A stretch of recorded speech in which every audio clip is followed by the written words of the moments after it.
What exactly are your concerns about cannabis, especially when it comes to our young South Africans and our young users?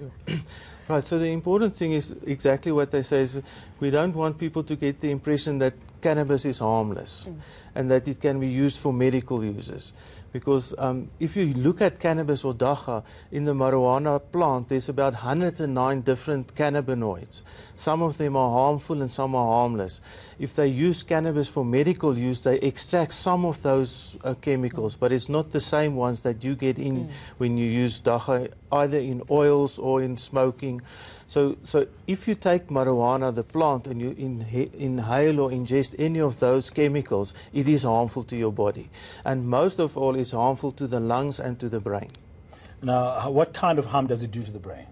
So the harm that it does to the brain is the first thing that you saw there, that it is addictive. They say that the Secendo data says that for people under 20 years of age, cannabis is still the first choice of addictive substance to be used. So, and in terms of the brain, your brain develops up till the age of 18 or 20. So if young people use that, it affects the development of their brain and can cause serious harm in later life.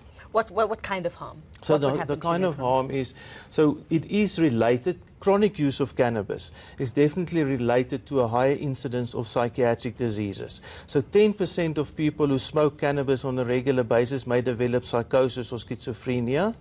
Then it does cause, we say laziness, but it causes a demotivational syndrome in people, so they don't reach the expected goals in life. You said it can cause these things. Is there medical evidence, is there research to back it up where you've seen an abuse of cannabis, somebody who's addicted over time becoming, for instance, schizophrenic? Yeah, so this is what they say. So the research in cannabis started already in the 60s, so there's a long history of research on that grounds, and they keep on saying about 10% of people, it hasn't changed, can become psychotic when they use it on a regular basis. So what are the other myths, possible myths around the use of cannabis or dagga, doctor? Because, you know, just as we were growing up, those who did do things where, you know, smoke such substances when we were in high school or varsity, for example, said they felt more inspired, they felt that they did better in their exams, and a lot of people grow up thinking that, and is that one of the myths around it? Yeah, so I mean, you also hear people who are in the entertainment industry saying cocaine does the same for them. So a lot of people who use drugs initially say, but the drugs makes me feel better. But eventually the harmful effects of any drug catches up with you. And I think that's the most important thing, is that when you start using the drug, you don't realize what it's going to do to you in the later life. Okay, Constitutional Court has ruled that it's okay in your private use to smoke it. There's pros and cons, and you are highlighting one of the cons. But from a psychiatric perspective, what would your advice be for somebody who's thinking, okay, now I can grow it in my home and my veranda, and I can smoke it in my private home? Yeah. So the thing is, there's 3 other drugs in South Africa that's legalized: alcohol, cigarette smoking, and heroin. And all of them, we know that they are very dangerous. So I'm saying heroin because codeine is exactly the same as heroin. Yeah. If you use enough codeine, it turns into heroin in your body. And because it's legal doesn't mean it's harmless. It has got a big burden of disease on the society. So they also predict that if cannabis becomes more and more legalized, it will have a bigger health burden because more people will use it.